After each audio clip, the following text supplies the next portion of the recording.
গত জুলাই আগস্টে যে রক্তক্ষয়ী বিপ্লব হয়েছে, এই বিপ্লবের পর শেখ হাসিনা সরকারের পতন হয়। তারপর শেখ হাসিনা সরকার পালিয়ে ইন্ডিয়া চলে যান। ইন্ডিয়াতে যাওয়ার পর তার বিভিন্ন নেতাকর্মীদের সাথে বিভিন্ন কল রেকর্ড ফাঁস হতে থাকে।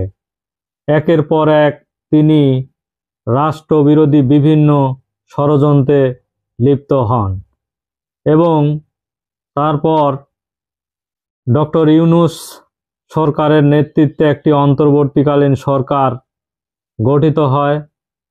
এই অন্তর্বর্তীকালীন সরকার বিভিন্ন সংস্কারে তারা প্রথম শুরু করেন।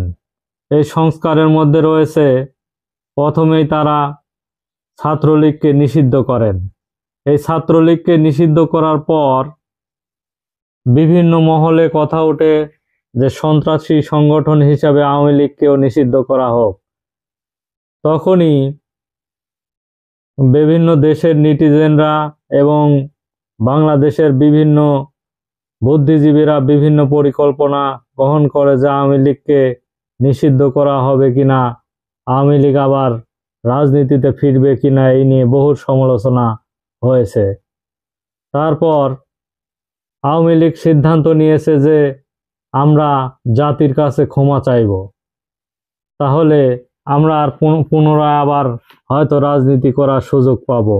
এই সুযোগ নিয়ে তারা সিদ্ধান্ত নেয় আমরা জাতির কাছে ক্ষমা চাইব। তখন গতকাল বৈষম্য বিরোধী ছাত্র আন্দোলনের অন্যতম সমন্বয়ক হাসনাত আবদুল্লাহ তার ভেরিফাইড ফেসবুক পেজে একটি পোস্টে লেখেন, আওয়ামী লীগকে যদি ক্ষমা করা হয় তাহলে ২০ বছর পর ৪,০০০ সন্তানদের মৃত্যুর পরোয়ানাতে স্বাক্ষর করার সামিল হবে।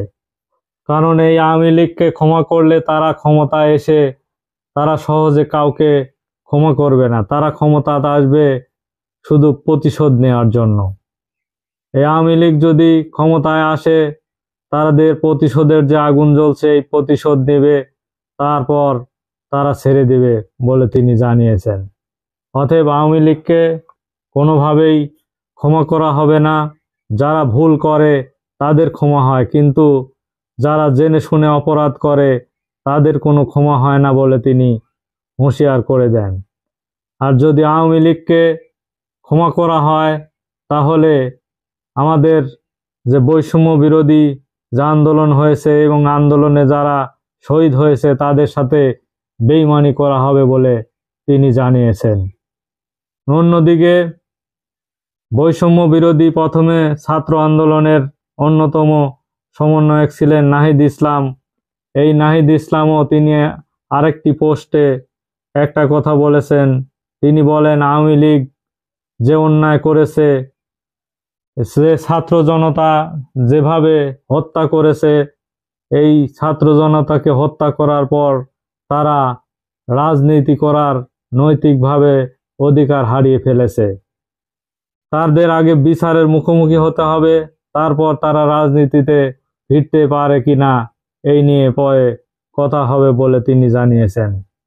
তিনি আরো বলেন, ক্ষমা চাইলে হবে না, তাদের বিচারের মুখোমুখি হতে হবে এবং বর্তমানে তারা যে মাঠের রাজনীতি করতে চাচ্ছে এই রাজনীতি করার কোনো সুযোগ নেই বলে এই নাহিদ ইসলাম জানিয়েছে।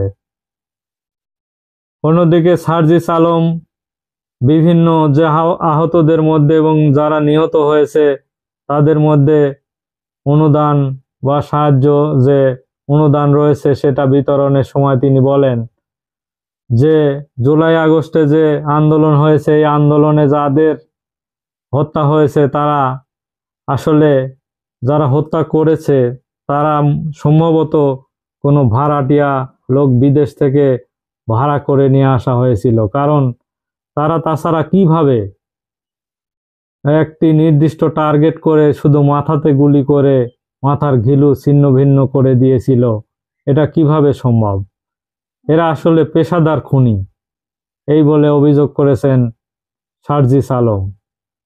অতএব জুলাই আগস্টে যে হত্যাকাণ্ড, ছাত্রদের বৈষম্য বিরোধী ছাত্র আন্দোলনে যে আন্দোলন হয়েছে, এখানে আওয়ামী লীগ হুকুমদাতা এবং প্রধান হুকুমদাতা হিসাবে আসামি, এদের আগে বিচার হতে হবে, তারপর তারা রাজনীতিতে ফিরবে কিনা এ বিষয়ে সিদ্ধান্ত হবে বলে জানা গেছে।